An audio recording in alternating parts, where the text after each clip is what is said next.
Thanks so much for joining us, Charles. And for those that are My pleasure. joining us here on the Discord, thanks as well.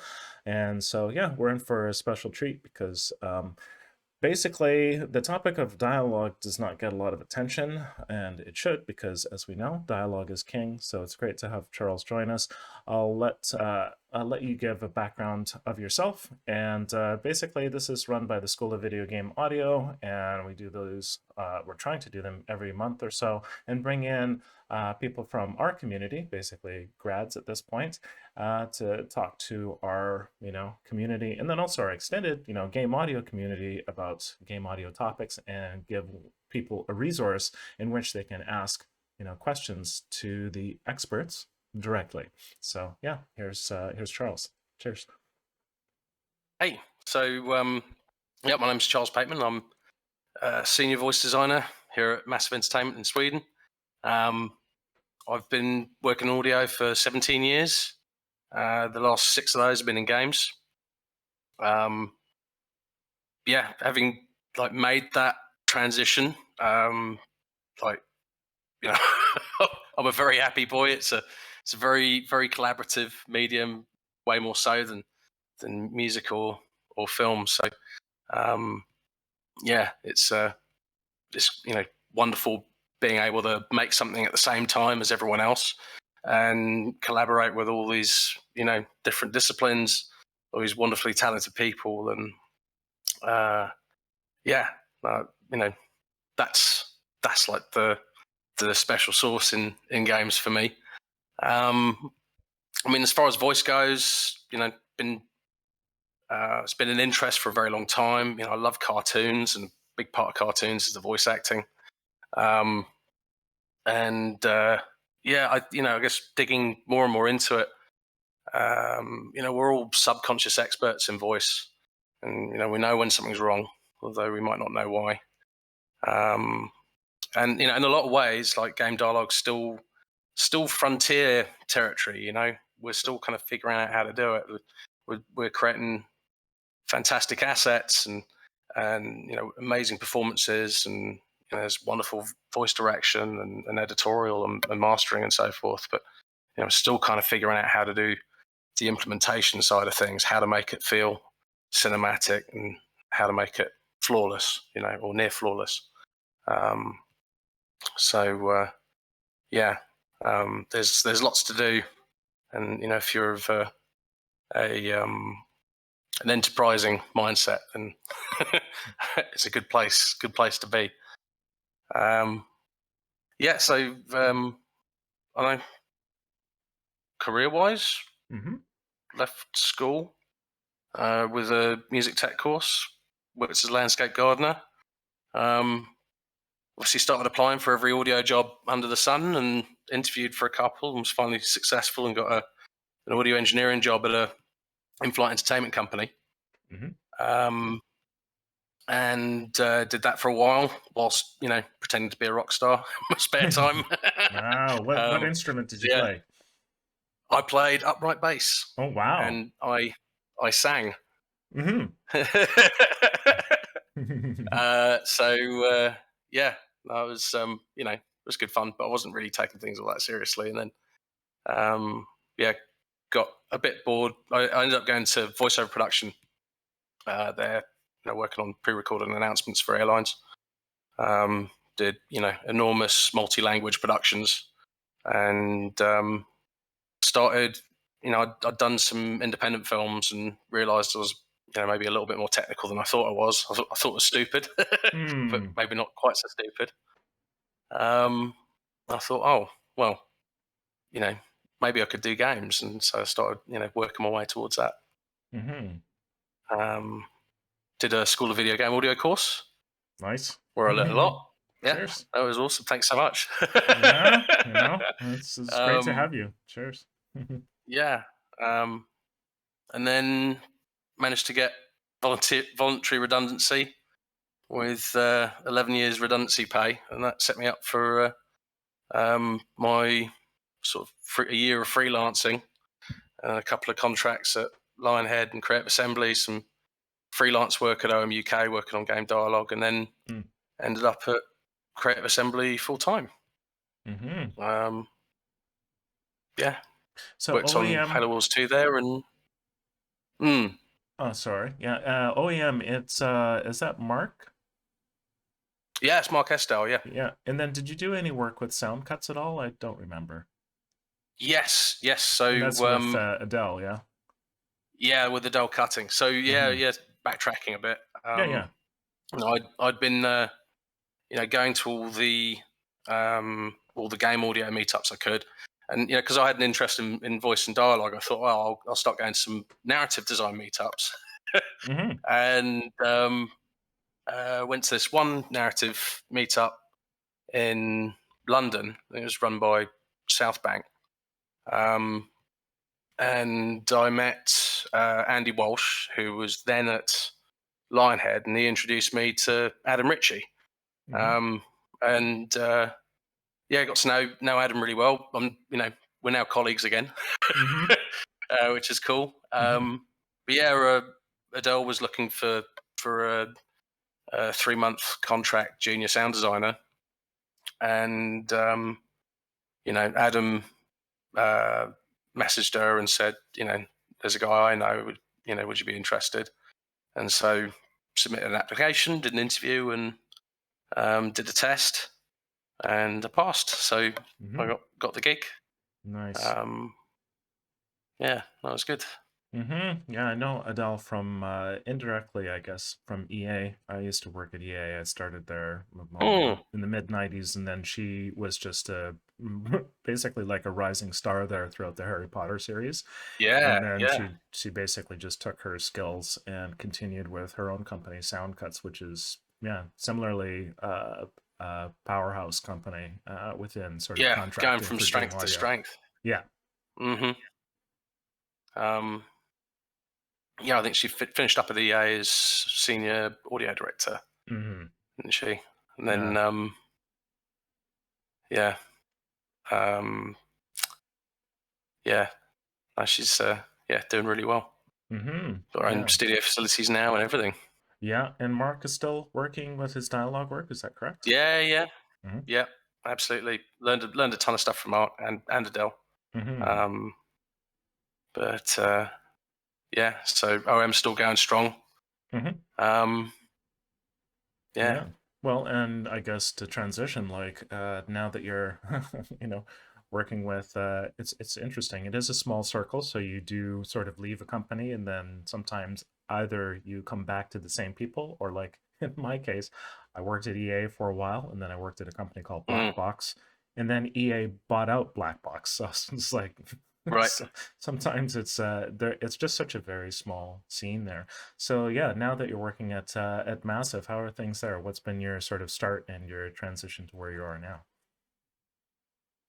Yeah, really good.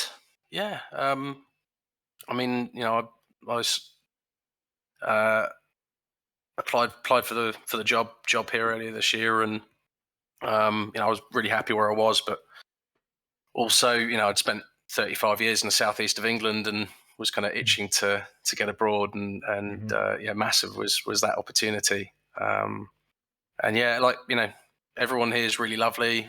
Mm-hmm. It's a pretty big audio team as well. I think it's near enough 30 people. Oh, I've only I only feel like I've met half of them, wow. courtesy of work from home. Mm-hmm. Um, but yeah, everyone's been fantastic. My lead are great. Um, everyone on the team's amazing. What they Mm-hmm. do. So yeah, it's been great. Really good so Nice. far. Yeah. So say like when you transition from the, your like your previous sort of, I guess it's more sort of contracting work. How did you find Mm. that, sort of transition into Massive, like where it's basically like a full-time, kind of Oh role. right. I mean, And yeah. yeah. So I was full time at Creative Assembly. So I Oh, did the okay. 6-month contract there, and then Okay. and then I transitioned to full time. What was really interesting was I was like I really loved the team there, Mm, and I really wanted to work there or carry on working there. But at the same time, I was like, I really like being a contractor, because mhm, I get to come in and work on something in anger for 6 months, and I can go off and do something completely different. And So I was quite torn about it. But actually, once I made that transition, I was really happy because Mm. you know you as a contractor, you're kind of handed out work. You don't really own any features. You don't really get to explore, you know, fleshing a feature out from scratch. You don't see pre-production. You don't see most of production really. Mhm. A lot of contractors are brought in to finish things. Mhm. Um, so yeah, I mean, it was a huge change. And having made it and taken a little bit of a pay cut as well, Mm. Mhm. because contractor money. Mhm. Um, yeah, I got to get stuck into some of that stuff, so it was really cool. Mhm. Yeah, and then at Massive, I assume that you started out as a certain level, and then now I assume your job title's different, or were you able to basically move between companies and sort of stay at that higher dialogue Uh, level? I guess technically it was a step up. Um, Mhm.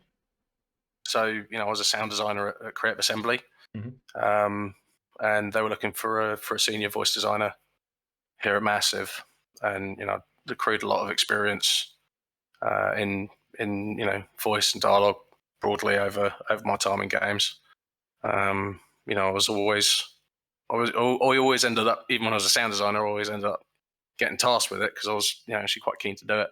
Mhm. Um, so uh, yeah, it just felt like a logical step, really. Mhm. Um, So yeah, what I yeah, guess as far as what you're doing these days, what kind of work are you doing? Like what does your, either you can say sort of typical day or also the kind of project, yeah, if you're able to say like kind of what's like it right, doesn't need to be details, but like what kind of style of project yeah, work, yeah, like, yeah. because you're on a team of 30 people, like how does your Mm. day kind of look for you? So right now on my project, I'm the only voice designer, Mm. um, but I mean, so voice design really, or dialogue design or whatever you want to call it, it's really it differs from company to company, um, and depending on the size of your project or just what kind of level of creative control you want over things. Sometimes you might record, you have a hand in casting, recording, direction, editorial. But here at Massive, we outsource all of that. We still have a hand in it because it's the sort of project management side of things, and the creative oversight side of things.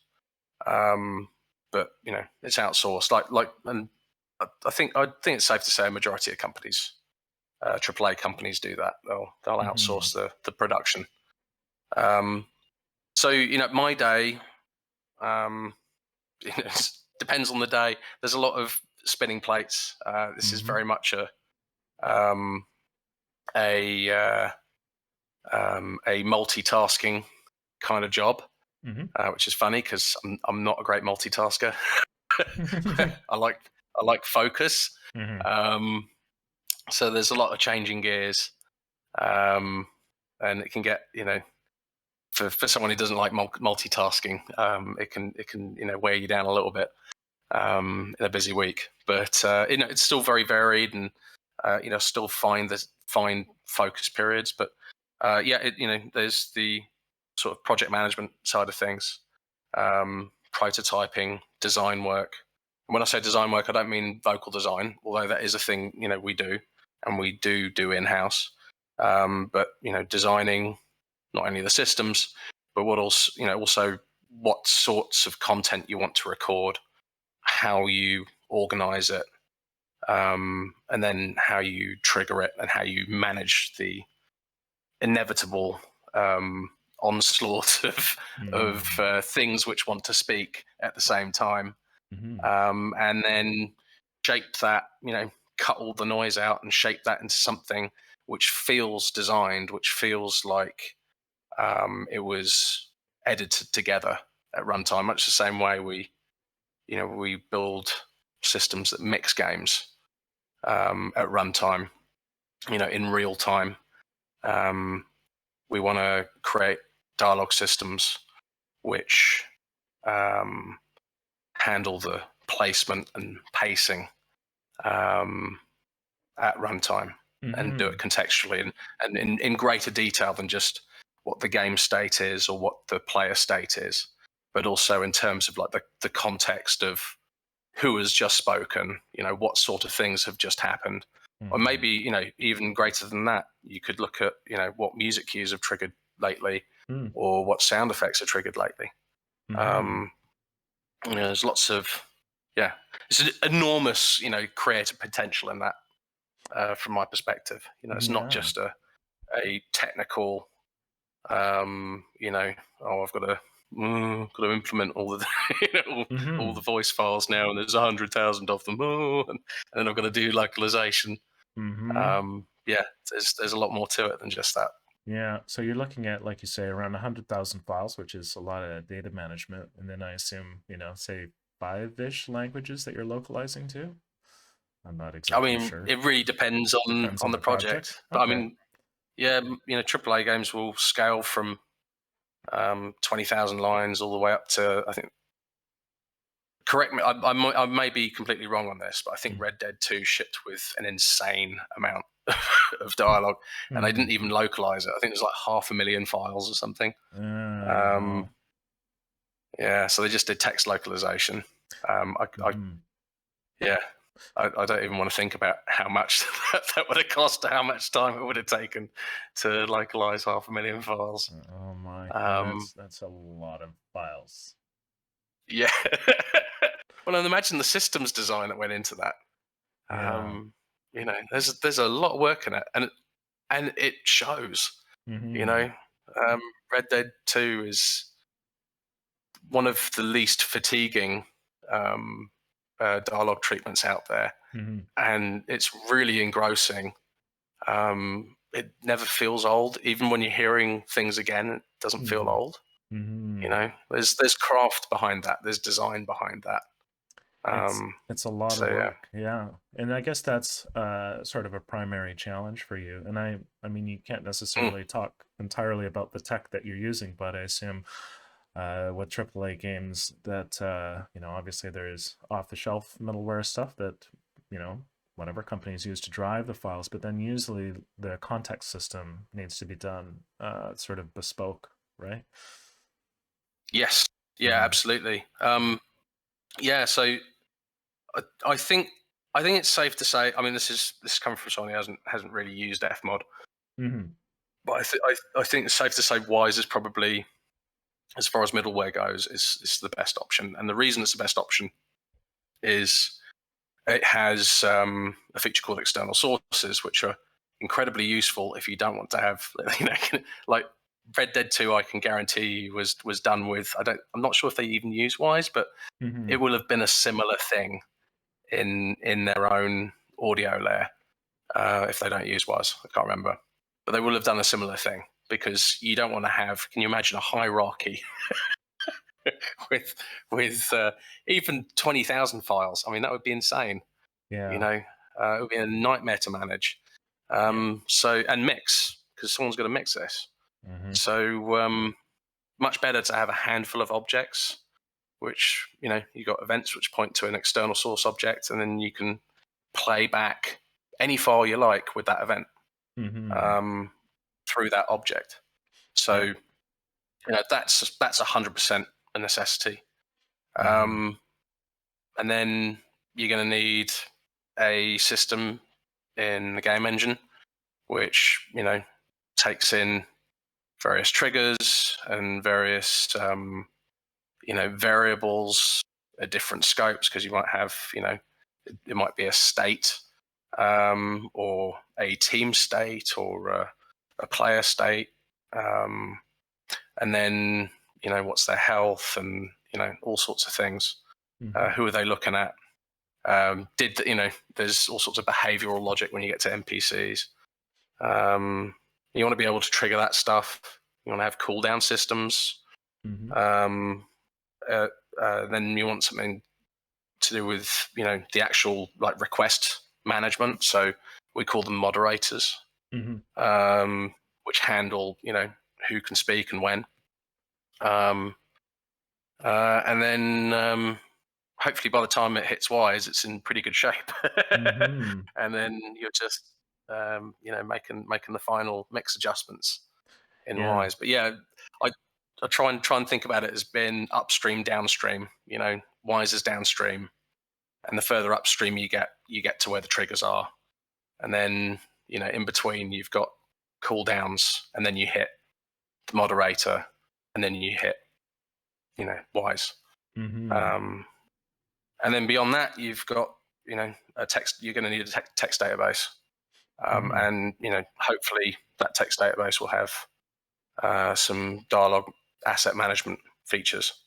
Mhm. Well, it will need to have those. Yeah. So yeah, there's a few things you use. You could use Excel, Yeah. um, Yeah. but it only goes so far.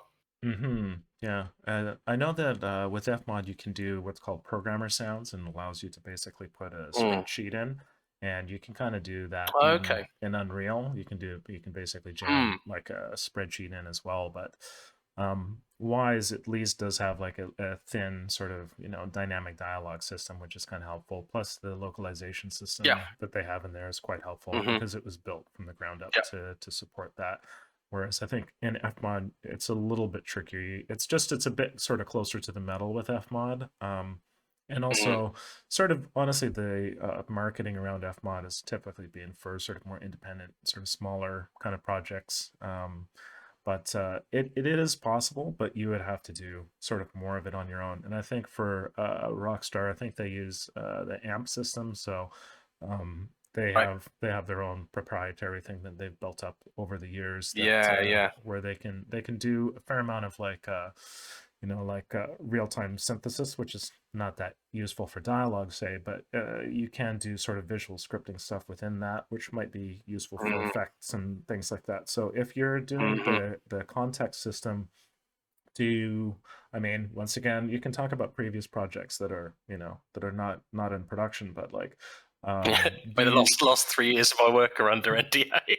exactly? I understand. Yeah.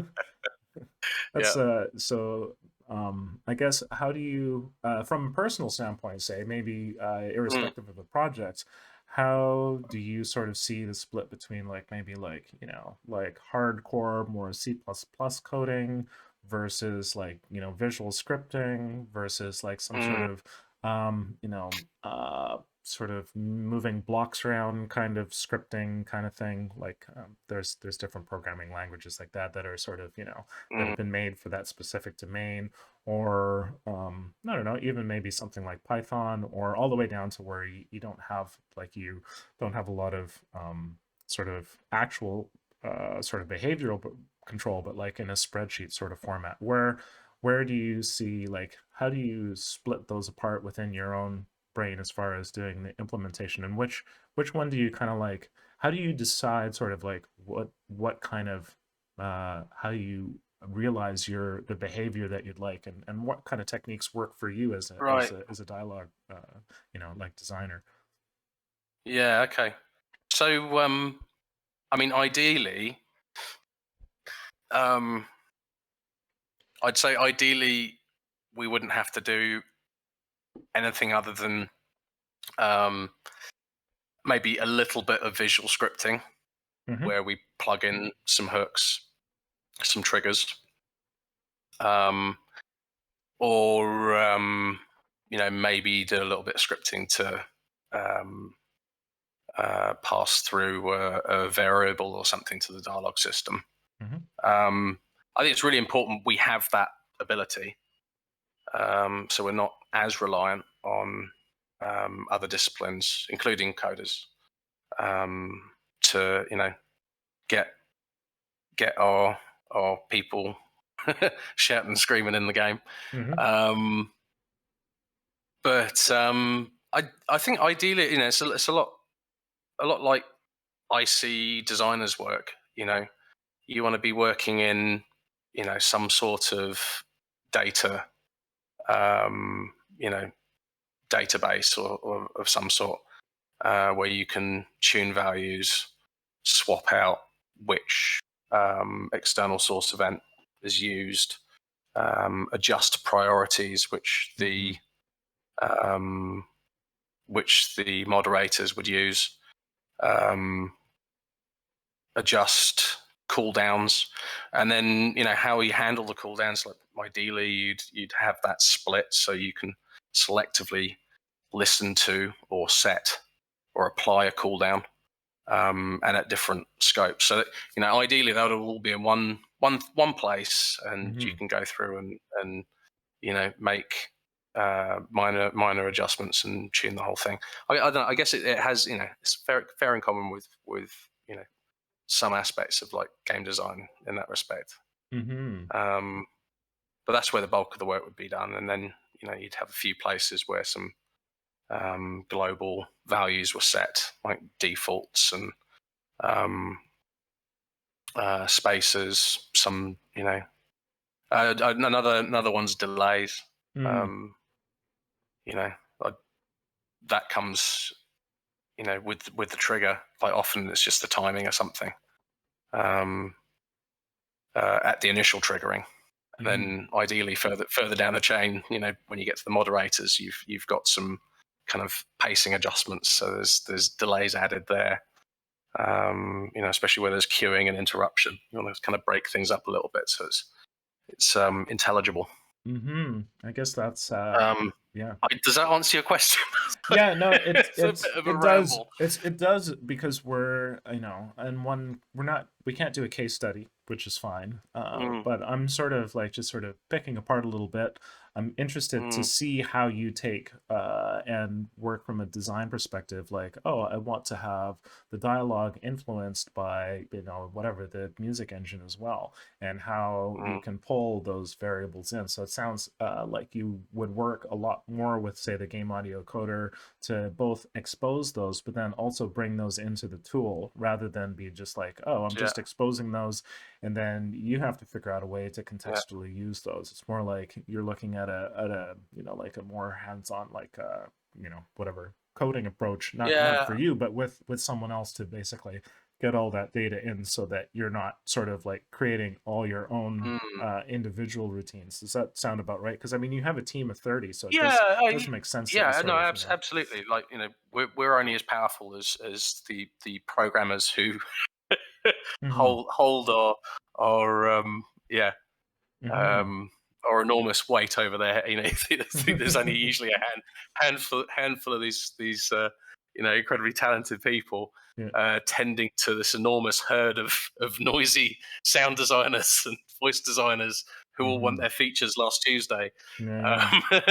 Um, so yeah, I mean, where it comes to things like um, uh, you know, like talk about sound, like how it plays off of sound design and music. It's more to do with where the triggers are. So Mm.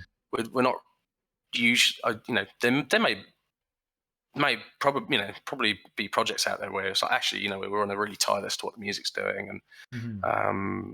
take some parameters from that. But I'd say for the most part, it's more about how do we okay, we know this music trigger happens here. And actually, this dialogue trigger usually happens around the same time. Can we time the two against each other? Hmm. Much the same way in film. Yeah. If there's some sort of swell to the music, that will happen ahead of the line, or it will happen after the line. Hmm. Um, so there's synergies to find there. Um, I mean, as far as like audio programming support goes, I think there's a split. So Hmm. I'd say that from what I've seen and speaking to peers, there's kind of a split. So I was talking about upstream, downstream earlier. Hmm. The downstream stuff would be owned by audio code.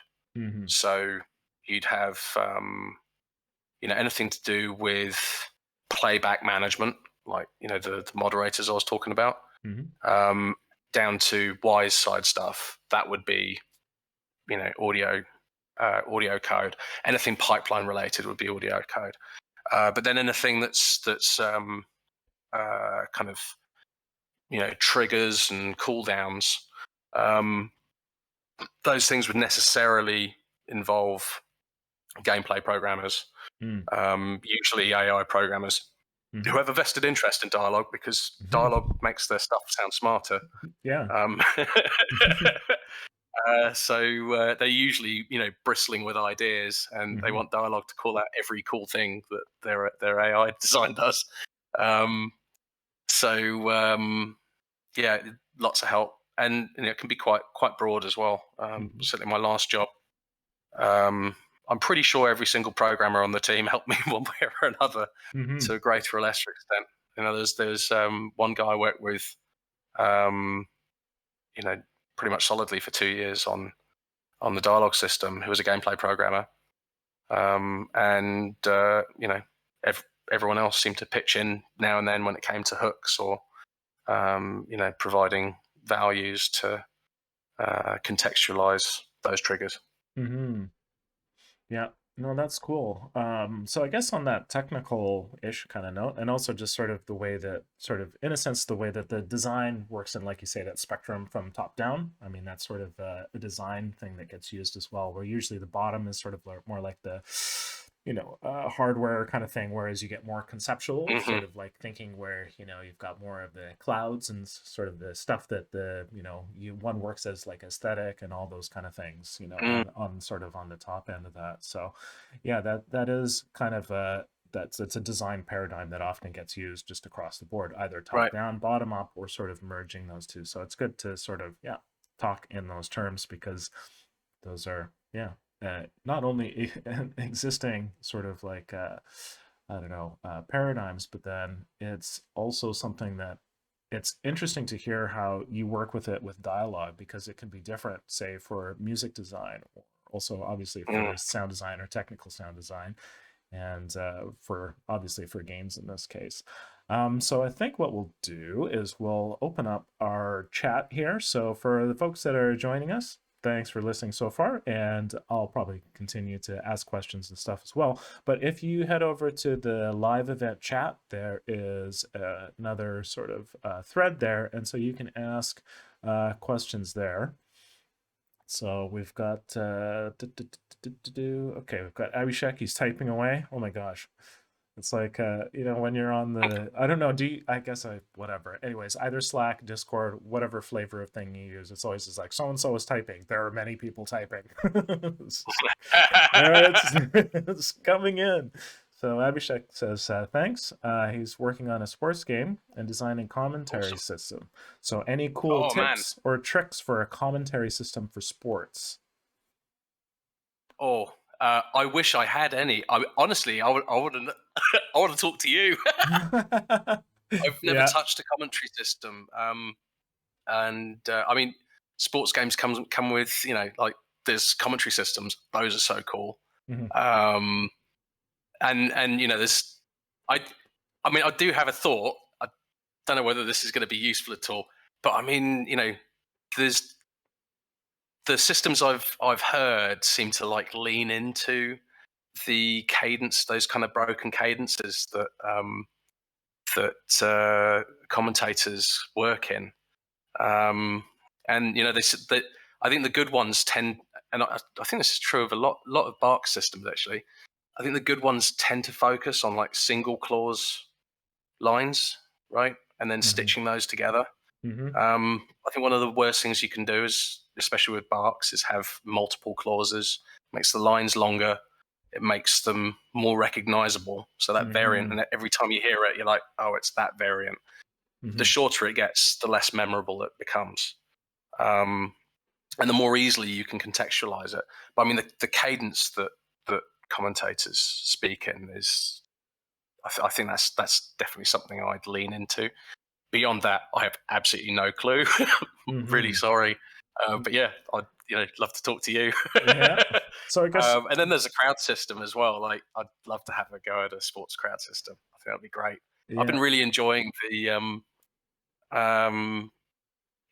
like different sports that come up with different solutions for COVID, and Mm. these empty stadiums. And it sort of started off with just generic sports crowd for Mhm. 90 minutes or whatever it is. Um, and then they had to sort of adjust it. I was watching that documentary on how the NFL dealt with it, um, and that was really really cool. They created something they sort of performed, and then was even like contextualized content wise to the city they're in. Hmm. Every team has their own unique chants that you'd hear in the crowd, and they spent time like carefully editing all of these crowd sounds together into the system. Hmm. So yeah, I'm very jealous. That sounds amazing. Yeah. Um, Well, I know that they do for FIFA, EA Sports game, that they do a lot of work recording the specific chants for in the specific stadiums. So mm, they've done that throughout the years. right. I've Yeah. worked briefly on the NHL game. That's a hockey game at EA, doing some speech, and I did work on commentary, and it was Mm, concatenated or stitched speech. And the thing that was, as far as a tip that I thought was kind of weird, and I don't know if this has happened in your work, Charles, but I was told to actually edit on the transient, whereas for me, I was always looking to like edit because my background is a little bit more music, so I was actually editing on like on the what I thought was sort of the zero crossing and stuff like that. But mm, we actually edited to the like to the transient right at the start of things, and I was like, that's never right. gonna work. And then I listened to it, I'm like, that sounds actually better. Like the pacing is better. There can be Mm, these days there's like less slop. Like this was like 10 years ago, as far as like hmm concatenating streams and making sure that they're actually sample accurate.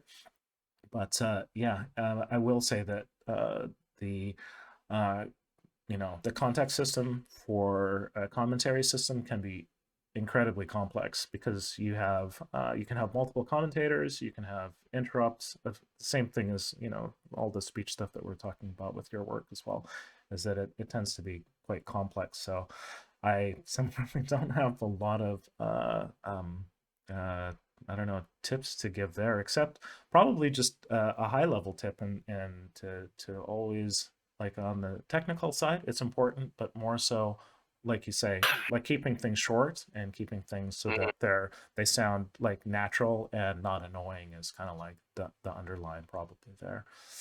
Yeah. So let's dig into another question here. Hopefully there's been other people typing away. Okay, we have Nicholas. So Nicholas says, I am coming from dialogue for a film slash publicity myself, localization and so on. What advice would you give to someone trying to make a transition to the game industry as a dialogue designer? Oh, um, yeah. It really depends. Um, I mean, you've got all of your creative experience to lean on, and that's a great thing.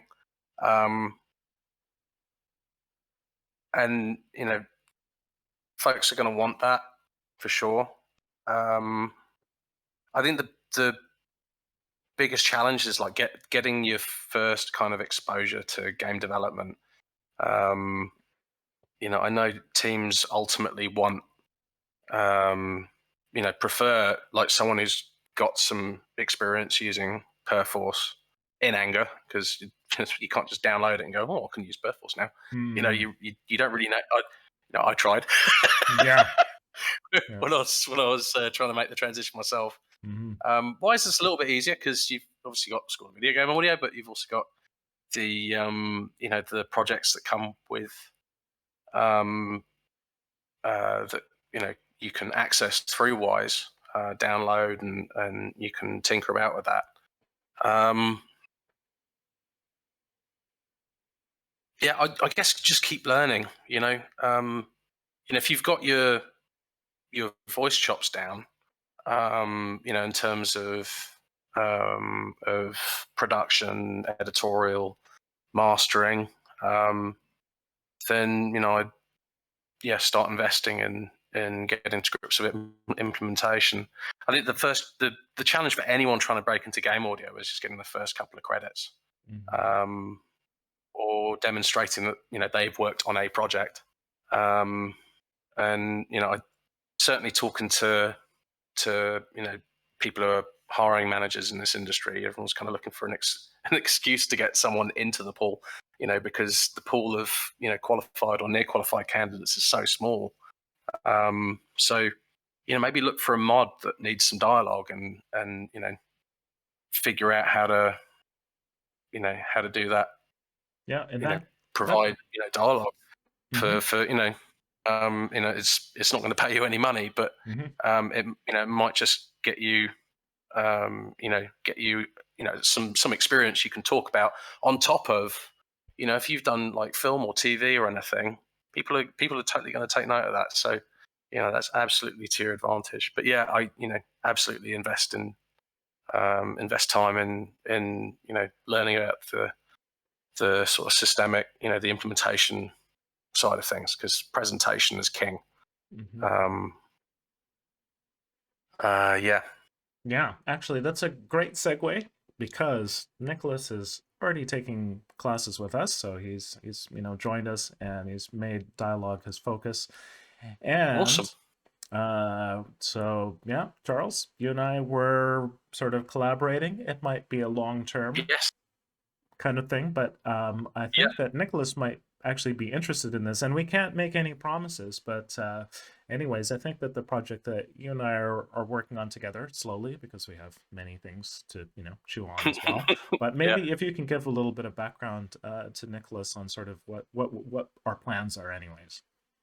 Yeah, for sure. So the idea is to sort of expand on the existing dynamic dialogue add on for Wise, and build it out into a course you can do.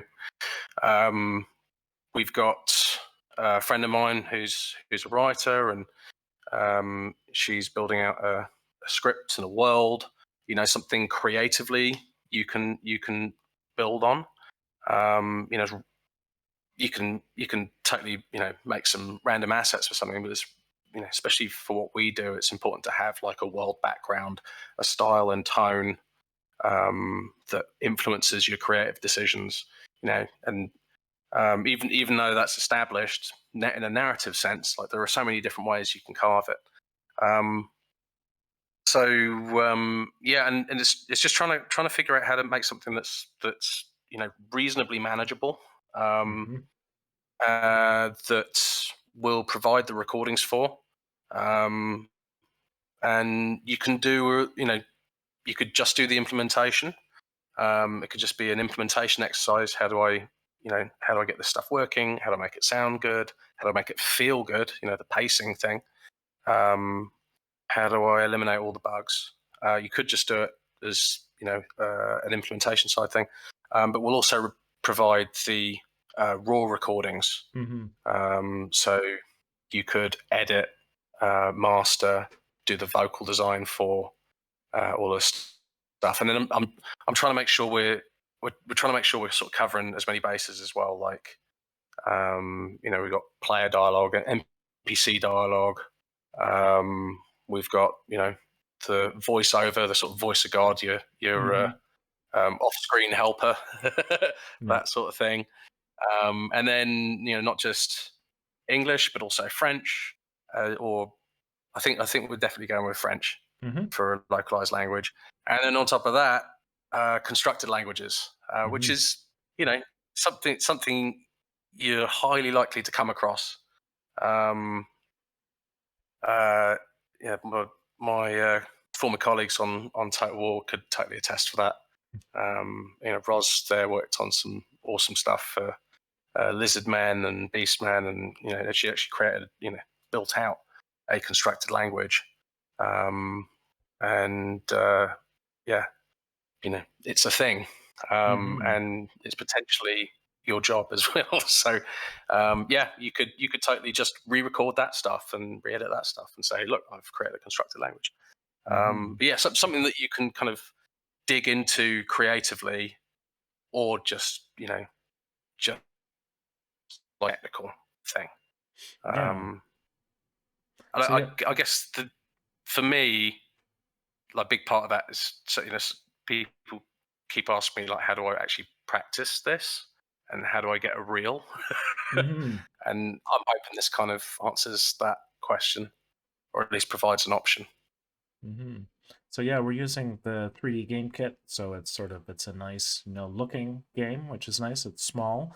And then hopefully we'll be adding enough lines of dialogue so that it sort of at least gives an idea of sort of, the a little baby scope of what might happen in a game.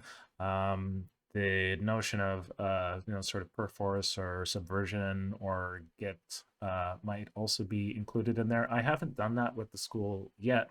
Um, Partially, I mean, the main reason, honestly, is that it requires extra overhead from me, but it might be something that I can add specifically to this, because dialogue is definitely something where you just need better management skills. It's not something where you can Hmm. kind of do like, oh, I have like, whatever, 100 sound files. It's Mm, just like once you get into dialogue, it's simply, it's unmanageable sort of in your head. Like you mm, just can't keep the architecture in there. So there'll be yeah. sort of an additional, yeah, basically like Oh, a no, sort of data management sort of, component as well, that is yeah. meant to basically train you for what might happen, when you go from the small baby sort of project to an actual sort of, like larger project like, Charles is working on.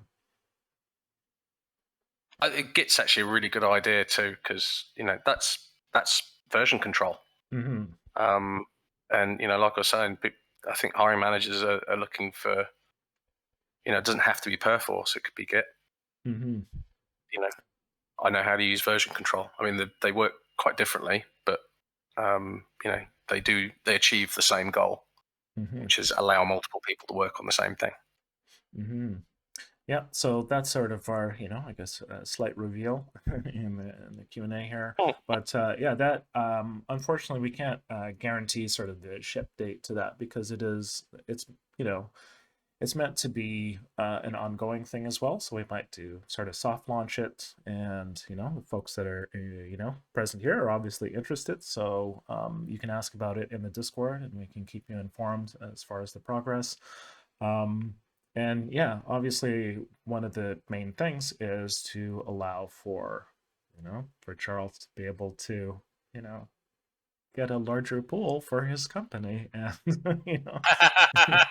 Well, and it's so it's yeah. it's also it's just like this is paying it forward for me. I Yeah. had lots of people help me Mhm. out. And Adam Ritchie, Adele Cutting, Ray Sonvana at Gear, who's now at Obsidian, Mhm. um, Mark Estale.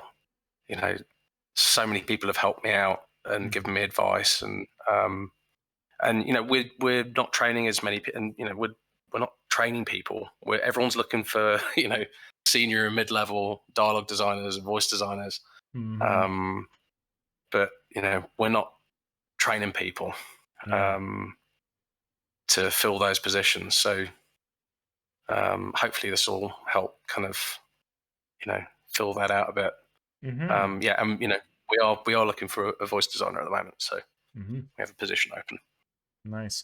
Yeah, and it's very it's basically perfectly in line with what the school is, because that's the reason why I started the school, is to basically just sort of yeah, pay it forward, raise the level of what's sort of the way that people get trained before they enter companies. And yeah, I think Mm-hmm. this is a great way to do it. So yeah, it's one of those things that, yes, it's good to join the school to basically get in depth with that project, and you can get hands on. And then we'll also see, maybe there's another way to expose people to it as well. But I know that hiring right now, just heard a story yesterday where there's like like bidding wars for people that even have like 1 or 2 years of experience, and it was actually specifically a dialogue person. they're Yeah. they're fighting over that person, and it's just like, well, Mm, that is a little bit unusual. It doesn't happen that often, but still, mm, right now, if you happen to be at that point where you had sort of a year or two of experience in game audio, you have some pretty good options open to you in general, especially with a lot of companies accepting sort of remote starts, anyways. Yeah, so there you go. If you're interested in sort of that, then yeah, keep in contact with us through the Discord, and we'll keep you informed of that project. And let's have some look at some more questions. I don't know if we've got some more here. Okay, great. So yes, thank you, Nicholas. And then this is from Sukhdeep. What are your thoughts on using external sources for Wise over having the VO being in Wise and using the traditional sound banks? Ah. um, Yeah, external sources all the way, mate. Yeah, Hmm. I will accept no less. Yeah. I think the only exception is if I had if I had to work on something that was like a small project, Mm. say a few thousand lines, single player, then yeah, you couldn't justify um, building the sorts of systems that would necessitate using external sources. Um, but when you start getting to I don't know where the threshold is, but let's say it's it's 10,000 lines. It's just easier, and you Mm-hmm. can use and reuse things as well. Like if you want to change, use the same lines but change the behavior, you've got to copy paste it Mm-hmm. into another part of the hierarchy Mm-hmm. in Wise, and yeah, that that quickly becomes a massive pain in the backside. Mm-hmm. And that quickly becomes unmanageable as well, especially Yeah. where you've got multiple characters within the same archetype. Mm-hmm. So you're working with multiple NPCs who all have the same, the same number of queues, number of variants. Mm-hmm. You really want to abstract that somehow so that you're only implementing it once. You're not having to drag and drop, drag and drop. And I know you can set up Excel sheets to import stuff to Wise, but I mean the scripts you set up for that, I mean they can quickly fall over when you start necessarily moving things around when you're mixing, or rationalizing things, and figuring out what behavior you actually need. So Mm-hmm. external sources just makes that so much easier, gives you so much more flexibility. And then you can, like I say, reuse things, different situations, apply different behavior, apply different effects, runtime effects. If you've got you know, obviously if it's sensible, if you're only talking about a couple of simultaneous voices. Um, but yeah, 100% in favor of external sources. It doesn't make any sense to do anything else at scale. Mm-hmm. It's just a bug factory at scale. Yeah. So yeah. Yeah, I think that's a great point. And it's a conceptual thing too, where it's good to know that Wise is a tree structure. Like you've got like Mm-hmm. literally your actor mixer hierarchy. Mm-hmm. Yeah. Whereas when you basically put things into a spreadsheet, that becomes like n-dimensional. So it's not just, a spreadsheet. Of course, it looks two-dimensional, but as soon as you start doing Mm-hmm. pivot tables and other operations on it, then it is like multi-dimensional, which is actually something that if you're trying to cram that into Wise, it's just your dimensions are just they don't map very well. And when you're starting out, it's sort of like you start small and you're just like, oh, I can just build this up. But when you get to scale, Mm-hmm. exactly what you're saying is that it conceptually just doesn't work. And then you have sort of, yeah, it's exactly what you've outlined. And so And Wise, just, ultimately, yeah. we need to strip out all of the obstacles to you know creative action, right? If you've got, oh, I've just figured out how to mix this, or I've just figured out I can use this same queue over here Mhm. to serve this purpose. Or actually, I could use these two queues together. I could trigger a follow, like a follow up statement after this other statement on this character. Um, being able to swap events out and Mhm. abstract that and do it quickly is really important. Mhm. You don't want to be spending you don't want to spend 3 hours painstakingly implementing things just to try it out and see whether it works or not. Mhm. You want to see whether it works, and if it doesn't work, maybe try fixing it. Because you're going to have to you've only got so much time to experiment, and then you're going to have to go, well, we tried it, didn't work, we're going to Mhm. move on.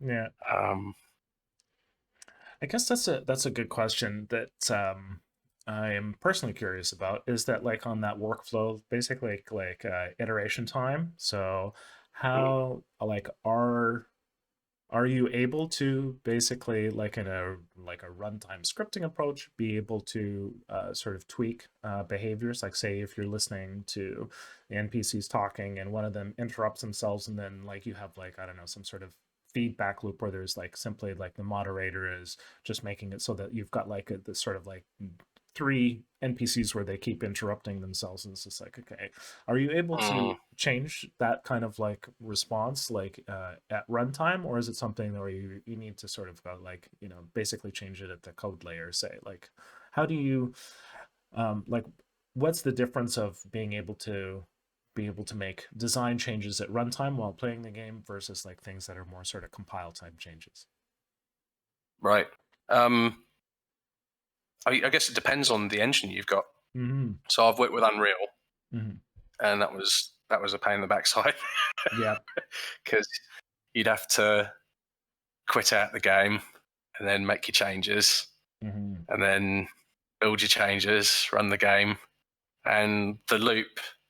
Um, you know that whole loop could be quite a long period of time. Mm-hmm. Um, I with at Massive we use Snowdrop, Mm-hmm. and Snowdrop has some really cool features, and one of those is you can adjust certain things at runtime. So yeah, really depends on the engine. Ideally, Mm-hmm. yeah, you'd be able to do that. And I've worked with a few other engines that work like that. Um, yeah, Unreal is one of these things. It's really powerful. It gets you going really really quickly. But then when you get into I need to fix this quickly, and then you need to test the fix. Suddenly, bug fixing takes 4 hours rather than an hour. Mm-hmm. Um, but yeah, ideally you'd be able to tune behaviors like anything that's like a cooldown values Mm-hmm. or priority. You'd be able to adjust that, or delays even. You'd be able to adjust that just like you can in Wise. Mm-hmm. Um, yeah, but Mm-hmm. not always if you've got the wrong engine for it. Yeah, cool. Let's see if we've got more questions because we're getting near our hour time here. Okay, so Nicholas has a response.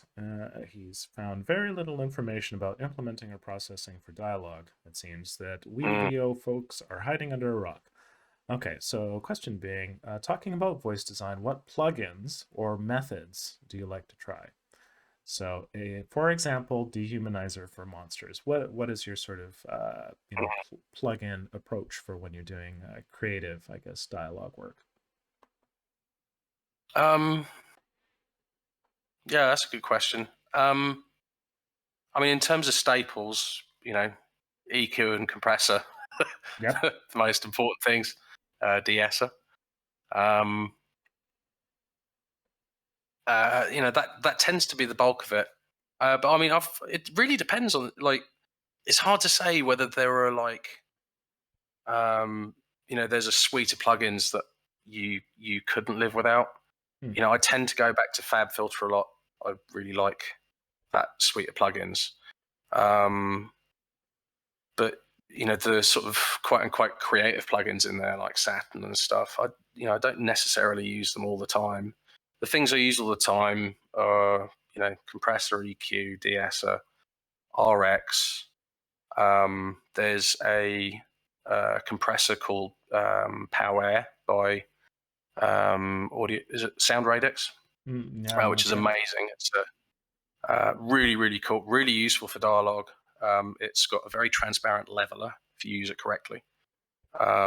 It is loudness based, so I'm not being paid by them, by the way. I just really Yep. like it. But yeah, Yep. basically it takes a loudness measurement in real time. It essentially uses like the meter ballistics of R128, Hmm. but you can adjust the momentary window, and that's the critical thing. And he Hmm. uses that to kind of to level, and it's really really effective. And the other great thing about it is you can set it to automatic makeup gain. Ah, yeah. So it's feeding what you're listening to. The wet signal is adjusted to the same loudness as the dry signal. And so you Mm, can actually listen to what you're doing rather than going, that sounds so much better, but is it because it's louder? yeah. um, Wow. so yeah, that's a really useful tool. But yeah, I mean, I've played with just about anything. I don't think there's necessarily something I keep going back to. Yeah, dehumanize is kind of one of those. There's some really, especially if you want to automate um, any kind of vocal processing. Dehumanize or allow, the patches you can create allow you to do, sort of parallel processing and quite radical parallel processing, and that makes that really useful. Um, Trying to think. It really depends on what you're making. If you're making something really cartoony or really outlandish, um, you know, whether you're making something that's kind of naturalistic or outer verb. Yeah, outer verb's definitely one. Mm-hmm. And actually, there's the really fun thing in outer verb is the you can apply the IR as a filter. Um, Not just early reflections and tail, but you can also apply it as a filter, and I think that's a really, really nifty feature. Mm-hmm. Um, Especially if you're working with like Walla stuff, um, you want to kind of wash out a bit. That's a really useful feature. Mm-hmm.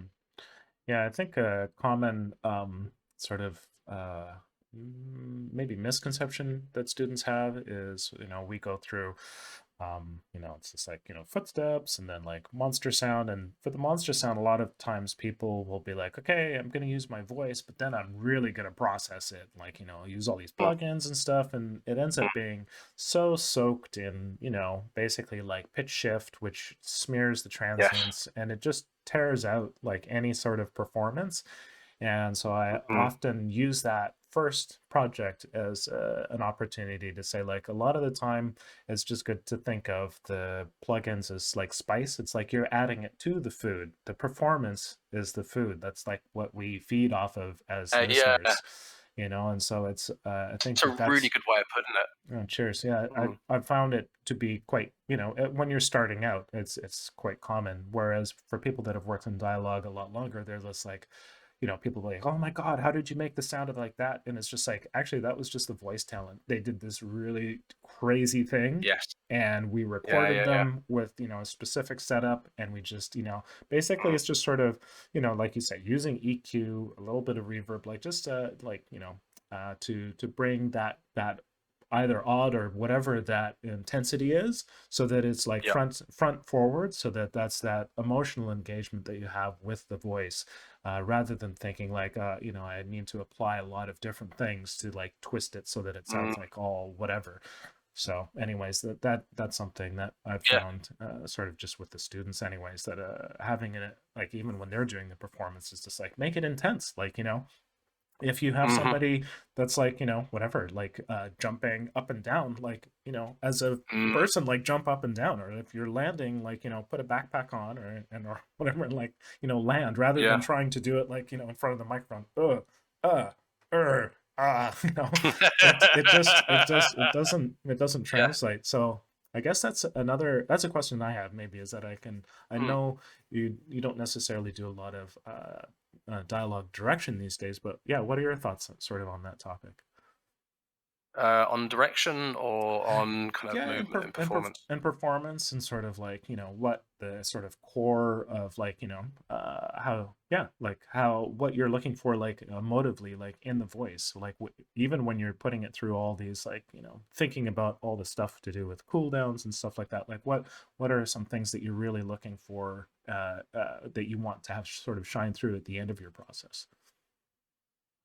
Um, I mean, we want to preserve the performance Mm, as far as possible, and we want to enable performance as far as possible. mm-hmm, So I'm going to hat tip to Mark Esdale and his approach to um, performance and recordings, um, which is to stick to lavalier mics, which are either mounted similar to this or mm-hmm, mounted on the forehead, but it provides freedom of movement, and movement's a huge part of what shapes.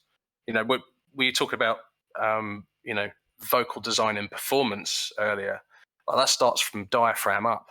You know, Mm-hmm. where your diaphragm is and how your diaphragm moves, and so the minute you start moving, that starts shaping the voice, and the energy comes through it as well. Um, so providing freedom of movement for the actor, and rather than having to constantly correct them, say, "Oh, you're off. That was off mic. Can we do that again?" And then the less experienced actors will stiffen up because they Mm-hmm. don't want to go off mic, Exactly. right? Yeah. And it's going to degrade the performance. There are some times where you'd want that. Mm-hmm. Seriously, this is part of the creative puzzle, right? If you're doing something that's kind of cartoonish, Mm-hmm. you're looking for big theatrical performances, which you know aren't naturalistic, and we're accustomed to these big theatrical performances on a large diaphragm microphone, at yay distance, Mm-hmm. as taught, you know.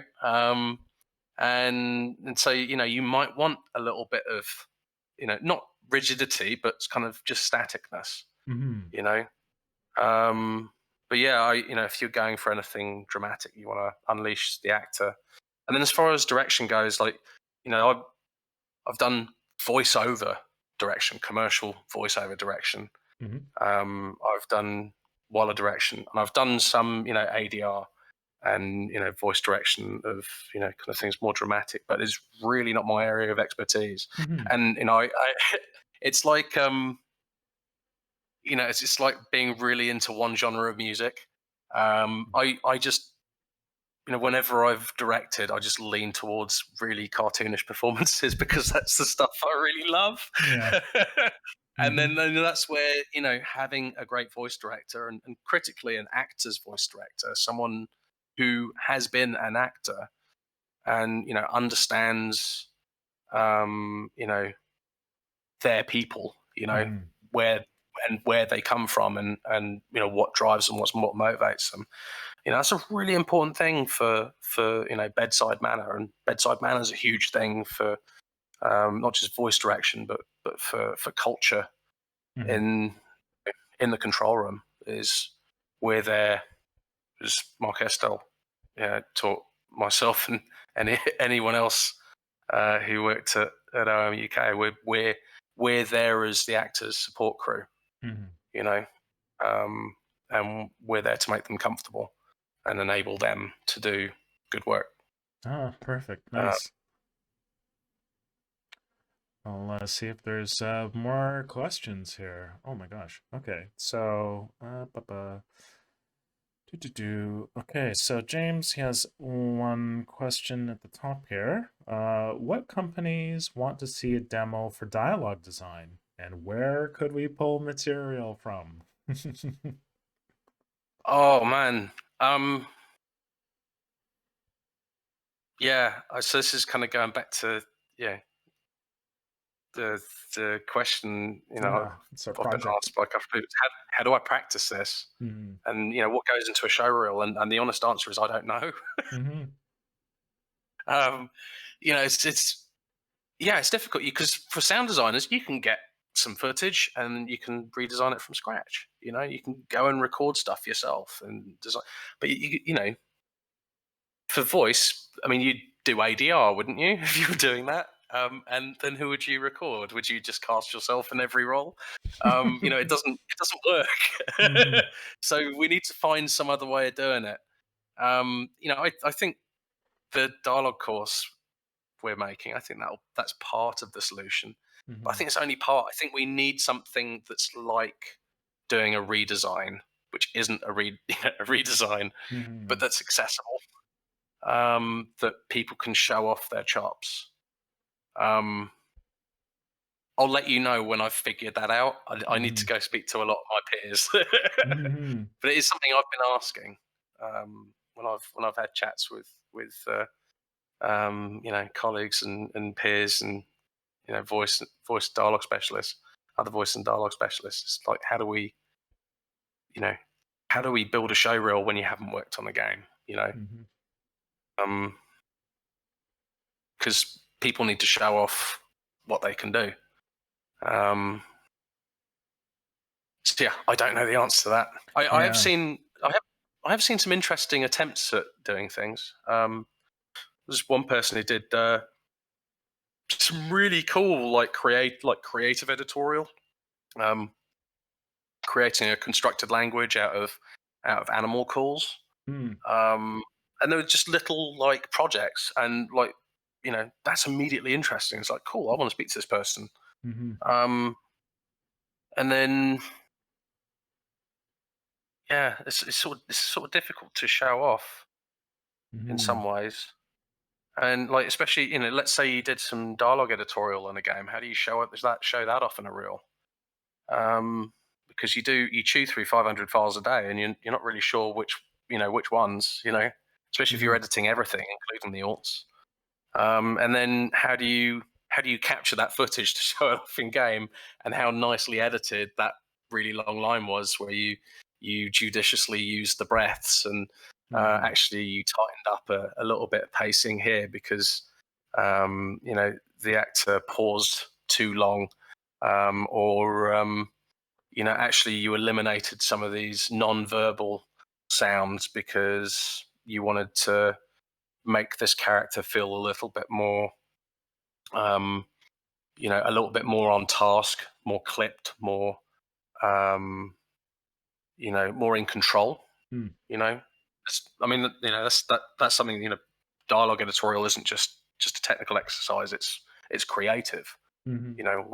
We're assisting in crafting character here, and that's the conversation I've had with Adele Cutting quite a few times, and she's big into that. She was saying on Twitter not too long ago, I want to write an article about this. Mhm. Um, yeah, and I want to read that because I'm sure she has a world of insights with all of her experience. Yeah.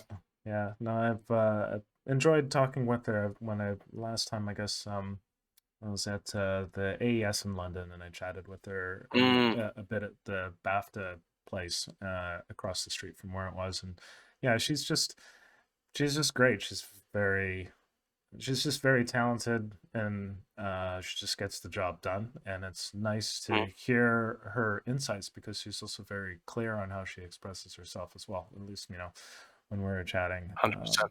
Yeah, so I guess the answer to that is one thing to do is to sort of keep in touch with our Discord, because there'll be hopefully more info that comes up for the sort of the project that Charles and I are working on. But then also yeah, follow Sound Cuts on Twitter, because she'll be posting stuff hopefully about that article. I mean, she's busy with other things, but if she does get time, that would be great to see that. I'd be very interested in seeing that too. Um, okay, we've got some more questions here. Okay, so this is from Viral. So when I try to pitch down a vocal performance, even when it's been recorded at a high sample rate, I tend to lose the air and crispiness. I try to address the Mm, problem by EQing or using harmonizers. Still doesn't sound like I hear in a professional game or movie. Can I get some tips on this? yeah, that's a tough one. Mm-hmm. Um, so I've had mixed success using deconstruct in RX, and deconstruct allows you to separate out the noisy broadband content from the musical tonal content. So Mm-hmm. the and the you know. So yeah, I've had some mixed success with that. Um, I think part of it might be that um, maybe you don't need to pitch down as much. Mm-hmm. Um, that maybe you don't need as much of that, or maybe you don't need as much of that kind of top end fizz as you think you do. Mm-hmm. Um, and that actually maybe you don't need as much low end in we're talking you're talking earlier, Leonard, about sort of gentle seasoning of voices. I'm a huge advocate of that, of lots of little passes, and Mm-hmm. sort of slowly kind of accumulating sort of slowly accumulating um, character, I guess, is what we're trying to introduce. Mm-hmm. Um, but definitely, like some of the big kind of bombastic sort of voice design bits I've done in the past, like on Tomb Kings for Total Warhammer, the Tomb Kings DLC for Total War Warhammer 2. I didn't go much further than -5 semitones. Mm-hmm. And I think if you've got someone who's giving you some gusto in the booth, and who can channel some of that kind of raw Viking energy, raw, can give you some of that, then you don't have to push it down as far, and that will preserve your top end, and um, and then maybe look at something that adds kind of some of that sub what is it, low air, Mm-hmm. um, the Waves plugin that gives you the kind of sort of extra sort of sub harmonics. Um, Mm-hmm. so that's an option too. But yeah, you might not need to push it as low as you think, and it all start just like with sound design. It all starts with a great performance, right? Or starts with a Exactly. great recording. Mm-hmm. And sometimes because I've been I've been there so many times when you're trying to massage something that isn't working into something that does work, and then you, after 3 days of toil and failure, you're just like, I'm just going to go re-record this. So Mm-hmm. that might be part of it. Yeah. Some ideas also might be like similar to the RX approach is to look at formant processing. You might be able to bend the Yeah. formants Yep. down instead of just using Hmm. total pitch shift. Yep. And yeah, on the re-performance side, sometimes it can be good to have like when you have real-time pitch down effects where you have the talent can actually hear themselves in the loop and they can hear their voice going down 5 tones, and then they can hear that and then they might be able to actually get more like in the moment sort of like, and to work with the effect and to work with the deficiencies of the effect and to basically sort of like try and scream through like it's like a little bit of a dirty mirror, like the fidelity is not as good. Or also maybe have it where they listen to that and then you're just like, okay, now we're going to try and do the same idea but without the effect and see if they can go that low. I mean, obviously be careful, and that's something always when working with dialogue, like with performers, Yes. is yeah, especially if they're doing something Look that's after the voices. exactly, yeah. But yeah, those are all great ideas. That's a great question. I like that. Let's see if we have more questions. Okay. Okay. So James's response for he was asking about the yeah, about the what kind of demo one could put together, and I think we'll basically have this slash maybe one more question. James is also typing, so he's saying possibly something like editing tutorial video where you're doing dialogue editing maybe might be a way to present it, so it's kind of like you're looking over someone's shoulder. um Yeah, it's a yep. really good idea. Is Mm-hmm. rather than just showing the result, is showing the thought process. Um, because that's critical. Like, and actually, that's what I want to understand. I want to understand the thought process behind, the way people work. Mm. Because I there's nothing in my workflow, nothing in my day where I do something, just because there's always Yeah. sound logic behind it, either creative logic or technical logic. There is a reason for doing every single thing, you know. Um, so yeah, I want to hear that. I want to hear that thought process. So that's a really good idea. That's a really good Mm-hmm. idea. Yeah. Yeah. And a common thing with demos, because I deal with a lot of them, is that I think it's good literally to show rather than tell. So especially for the short, sort of like 1 to 2 minute reel chunks where you're just trying to go like, yeah, this is my sort of like get a good idea of like my skill level, and then they could do a separate one, like a longer sort of explanation, like looking over the shoulder. How did I do this? what is Mm. my, sort of like creative approach and whatnot, and not get too much into Or the technical details of like, oh, I used like, a random container for this. It's just like yeah, you can actually, simply show that stuff rather than tell it. that's that's a really really good point. There's a huge distinction between I did I did this, then I did this, then I did this, then I did Oh, this. yeah, exactly. There's a huge distinction between that and what I was trying to achieve. Hmm. You know, um, I did this because I was trying to achieve X, like creatively.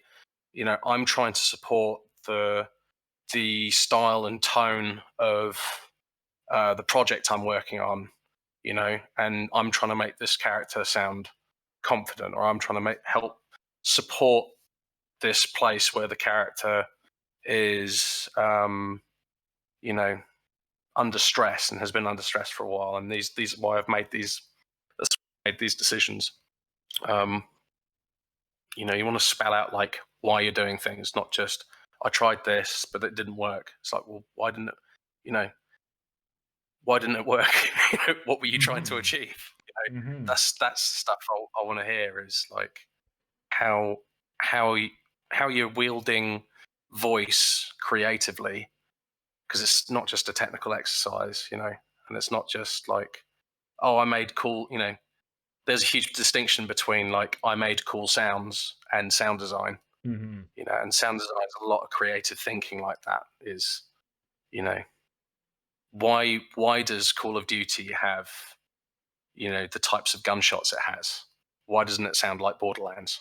Hmm. You know, there's a reason why they've gone for those approaches, and the same thing with dialogue.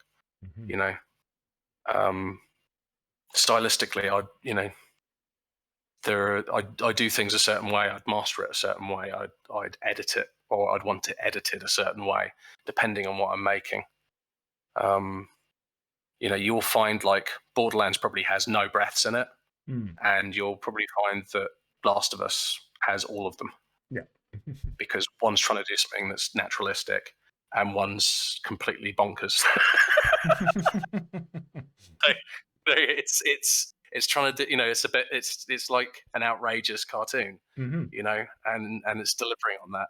Hmm. So yeah. Yeah. Well, let's see if we have one more question here. And thanks so much for your time already. This is it's been going a little bit longer than I might have thought, but that's great. We're on a roll here. So I guess our last question here is from Nicholas. So he's getting another time at the bat here. So is experience in voice directing slash coaching something sought for? Would this be a good idea to showcase this in a demo? What's been your experience, basically, I guess, in dialogue, like voice direction, and how would one present that and to display that to a company, I guess, as well? I mean, in some, at some companies, it's a desired skill because you're expected to direct. Mhm. Um, so I don't think you need to showcase it. I think I've had experience as a voice director on these projects. I think that should do it, and then it Mhm. will it will come out in an interview whether you know what you're talking about or not. Mhm. I don't think you need to demonstrate it. I do think it's important. I think it's important to experience attempting to direct talent. I also think it's important to get behind the microphone as well. Mhm. Um, I I did some creature voice or creature performances on Total War shortly before I left, and or not sure. It was actually, yeah. Yeah. Anyway, a couple of years before I left, and it's really hard. Yeah. I I mean, I know it should be hard. Like, I've been working with this stuff on the other side of the glass. I know these people are professionals. I know that they're paid what they're paid for a reason, and I know they get hired for these jobs for a reason. But you're trying to keep the voice in mind. You're trying to keep the characterization in mind, and then you're trying to also, at the same time, keep the intention of the current subject at hand, right? Mhm. Which is, I'm going to attack you. What's the intention? So you've got to keep all of that in your head at the same time, and it was Nick Gratwick directing me, and like bless him, he soldiered on. But every take was like, "Okay, you're losing the intention now, Charlie."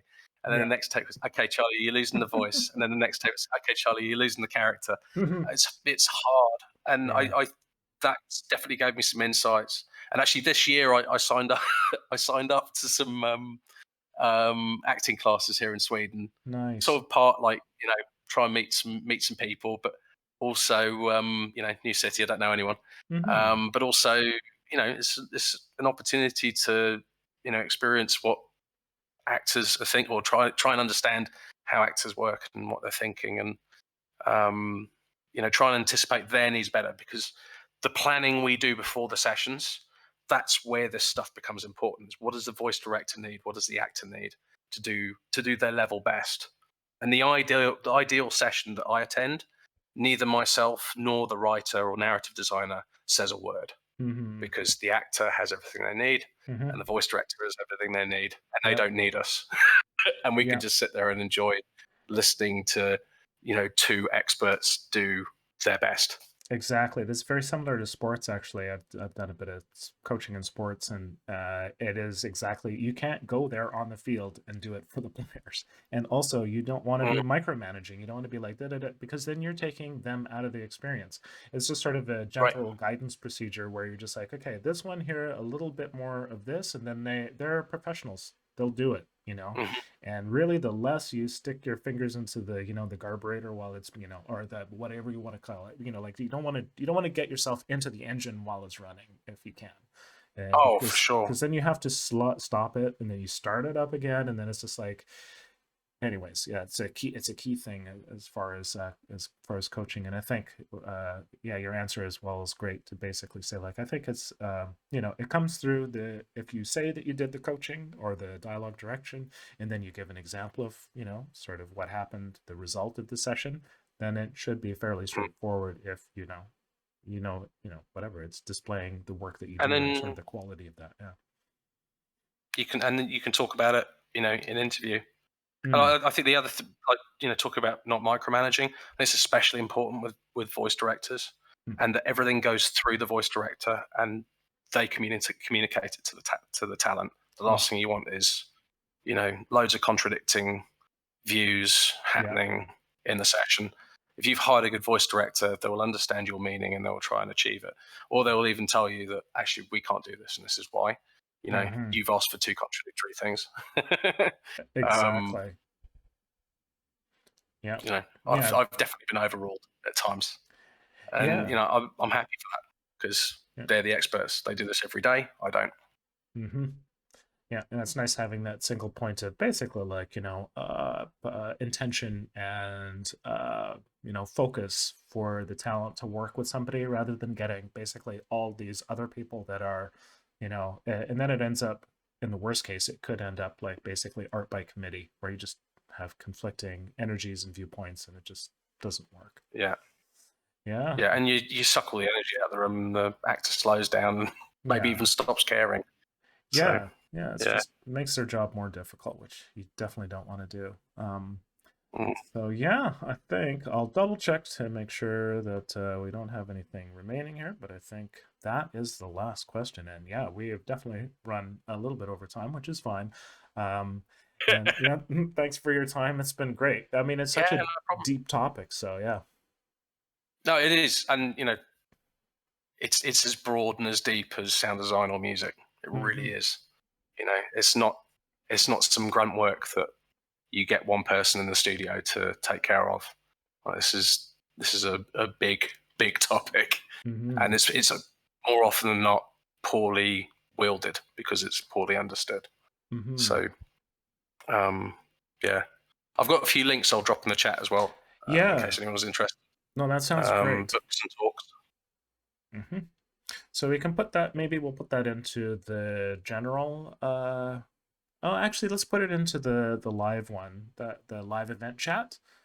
And Hmm. yeah, I guess we'll wrap there and basically say that, yes, this is brought to you by the School of Video Game Audio. This is Charles Pateman talking about his experiences and advice and thoughts on the topic of dialogue in video games. And thanks so much for joining us. Yes, please, look at the school. It's sovga.com. Join us in the Discord. And yeah, once again, thanks again, Charles. It's been awesome. Thank you so much, and thank you so much for all your work with the School of Video Game Audio over the years. You're doing the industry a great service. When we should really open up and training more people. Yeah, Cheers. thank you, Yeah. and Yeah. thank you for where I am right now, because you know, along with Adam, Rayson, Adele, Mark, you're I wouldn't be here without School of Video Game Audio either. Oh, So thank you. thanks. No, it's very, it's awesome. I'm very happy that this is the reason why I do it, is to have people that really are able to, you know, uh, work is a huge part of life, and it's nice to be able to do work that you really enjoy. And so I'm happy to have played a small part in that. So thank you. And yeah, there we go. I guess we'll cut it at that then. Thanks again. All Okay. right, cheers. Cheers. Take care. Okay. Bye. Bye.